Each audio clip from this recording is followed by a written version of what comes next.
aujourd'hui qui est opposé à la 104, qui est opposé au pont d'Achères. Comment vont faire ces gens pour aller travailler le matin? C'est ça la question. On est dans un secteur enclavé, on est dans la boucle de Chanteloup. On n'a pas d'accès routier suffisant aujourd'hui. Le seul moyen de sortir de la ville, c'est le pont de Poissy. Le pont de Poissy, il est constamment engorgé aux heures de pointe. Vous allez ramener une population, pourquoi? Comment vont faire les gens? Il faut trouver des solutions. Alors, je veux dire, je ne suis pas contre la construction en elle-même. Je poursuivrai le projet de centralité, mais différemment. Je donnerai une part plus importante pour le pavillonnaire, parce que c'est logique, on est dans un quartier pavillonnaire, qu'on essaie de mixer justement les différents habitats, pour ne pas avoir une concentration aussi massive d'immeubles. Je suis complètement opposé à avoir des immeubles de 9 étages dans cette ville. C'est inadmissible et c'est irresponsable. On connaît justement les erreurs du passé, hein. On a très bien vu cette urbanisation qui se faisait dans les années 70, et aujourd'hui, on recrée ça. Non, mais justement, vous parliez d'un de vos tracts que c'est de l'urbanisme des années 70. J'ai pas le sentiment qu'on a des tours de 20 étages. Ici à Mantes-la-Jolie, on en a eu un certain nombre. J'ai plutôt l'impression que on essaie d'amener certaine harmonie, puis de répondre aussi à un besoin des citoyens. Vous trouvez ça beau, vous, des tours de 9 étages? Des tours de 9 étages, non, pas forcément, mais ça dépend comment ils sont. Moi non plus, les Carriérois n'en veulent pas non plus. Je regarde par exemple ce qui se passe en bord de Seine à Carrières, ils sont pas moches. Vous savez, il y a beaucoup de communes qui ont l'obligation de construire aujourd'hui et qui ne le font pas. Et une ville comme Carrières, qui déjà, je veux dire, c'est bien engagée. Vous parlez de Neuilly-sur-Seine? Oui, ou je peux parler de Triel, je peux parler de Triel également. Vous savez, c'est la même problématique. Non, je parle pas. Bah, pourquoi c'est une ville bourgeoise, Triel? Plutôt, oui. Oh, non, dans l'agglo, c'est quand même l'une des villes les plus bourgeoises. Ah non, on est à peu près équilibré. C'est vrai que Carrières est un petit peu en deçà, mais bon, on est quand même assez équilibré. Carrières-Chanteloup, c'est beaucoup en deçà. Oui, bon, enfin, je veux dire, c'est... Et ben justement, une grosse partie des salariés d'ailleurs du site voilà, de et Poissy, parce qu'on est une ville, parce qu'on serait une ville qui serait en dessous des autres, eh bien, on doit accepter des projets que personne ne veut. Parce que qui est aujourd'hui dans l'intercommunalité est prêt à construire autant de logements? C'est pas une ville en dessous des autres, c'est peut-être une ville qui a envie de se développer, parce qu'on est passé... Non, je disais que socialement, c'était une ville où le ratio était bas, ce qui est vrai. Exactement, et aujourd'hui, dans la centralité, il est prévu encore de faire 28% de logements sociaux. Je trouve ça anormal, on est déjà à 36%, revenons à des valeurs un peu plus basses. Aujourd'hui, on a une loi SRU qui nous impose 25%, faisons en sorte qu'en créant la centralité, on réduise le taux de logement social. Il y a quand même quelque chose qui m'interpelle. Les logements sociaux, c'est fait pour une population défavorisée. Grosso modo, allez. Globalement, c'est fait pour ça. En gros, vous êtes en train de me dire qu'il ne faut pas qu'il y ait plus de gens qui sont dans cette situation-là, qui viennent habiter à Carrières. Je dis qu'il faut arrêter de parquer les gens. Est-ce que vous êtes dans une volonté de vouloir changer les habitants de Carrières? Non, pas les changer. Je parle pas des personnes qui sont... Vous êtes sur une proposition sociale? Pas du tout, je parle pas... Parce que là, c'est plutôt un discours de droite, hein. Écoutez, vous qui avez une sensibilité de gauche... Ben oui, mais comme je vous dis, j'ai pas des œillères, vous savez. Moi, je vois la situation comme elle est aujourd'hui. Et parfois, il faut prendre des idées de droite, parfois des idées de gauche. L'important, c'est de prendre les bonnes idées.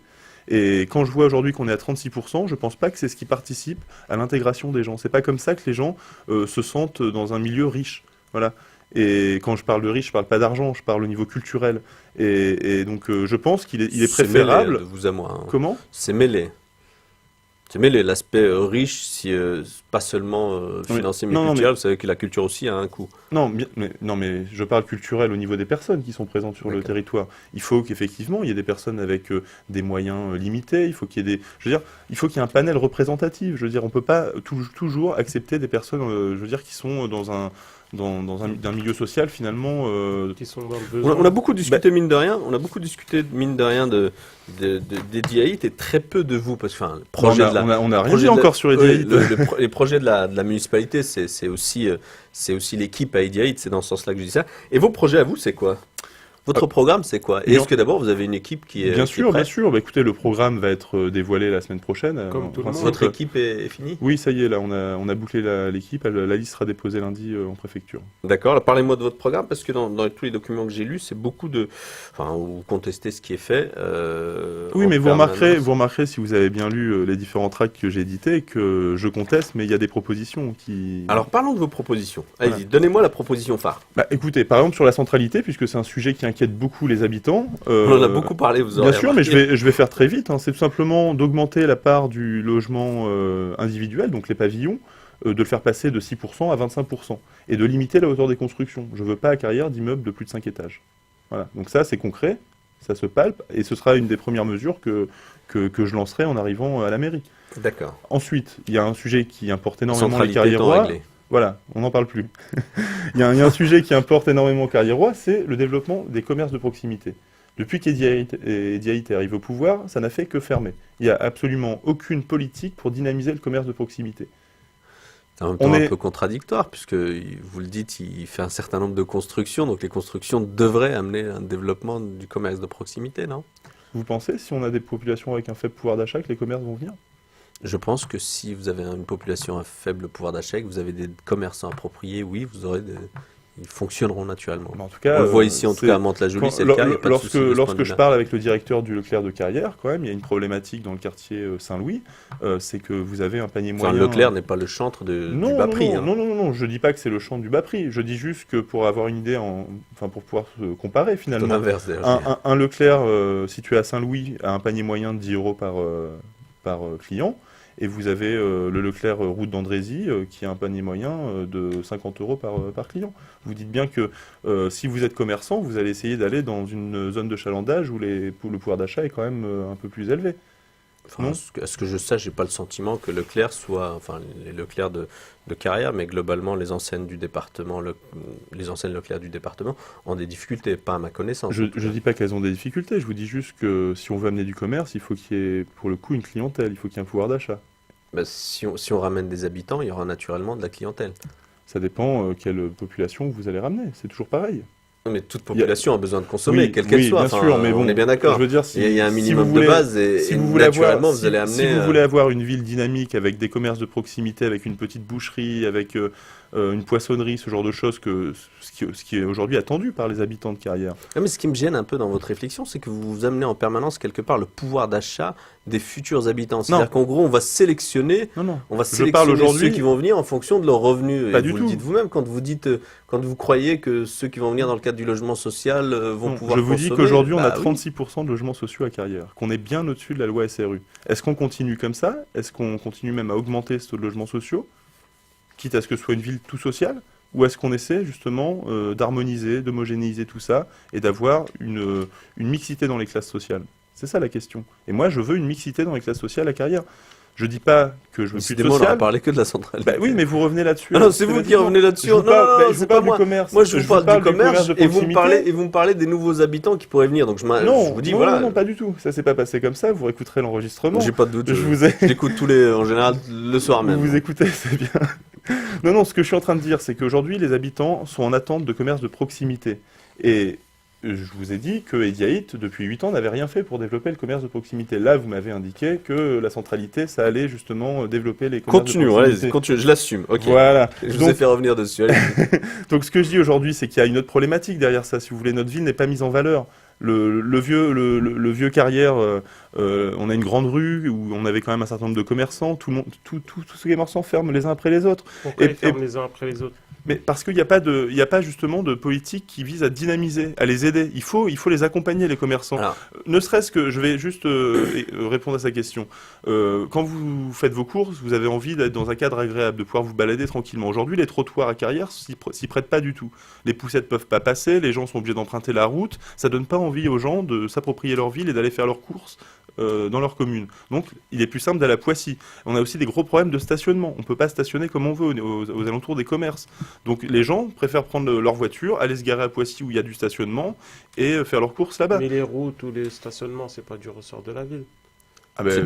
C'est l'interco, mais c'est une volonté politique. C'est l'agglo. Si demain, je demande à ce que, en tant que maire, je demande à ce que les trottoirs soient élargis, à ce qu'on essaie d'embellir un petit peu justement les rues de la ville, et puis on peut trouver des subventions pour aider à l'implantation des commerces, on peut trouver des subventions pour aider à l'entretien des vitrines. Aujourd'hui, il n'y a rien de fait. Il y avait une association de commerçants historiques qui ne convenait pas à M. Heath. Du coup, il a fait créer une autre association qui aujourd'hui est totalement inactive et il n'y a plus du tout de dynamisme. On doit dynamiser le commerce au travers d'actions ponctuelles, il faut créer des braderies, il faut créer des actions qui permettent justement de mettre en valeur le commerçant, que les gens connaissent un petit peu le tissu économique de leur ville et puissent se l'approprier. Tous les rapports dans toutes les villes de France soulignent le fait que les commerces de proximité souffrent et que les commerces de proximité ferment.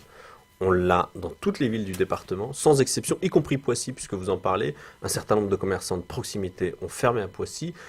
J'ai le sentiment de vous dire, vous allez peut-être aller à contresens, puisque ça ferme partout, que c'est la conséquence d'un certain nombre de choix autour de Carrières, autour de Poissy, autour de Mantes-la-Jolie d'ailleurs, puisqu'on est à Mantes, qui fait que les commerces de proximité ferment. Et puis ensuite, il y a une question de rapport de prix. C'est pas une spécificité Carrières. Je crois qu'on n'a pas les mêmes lectures.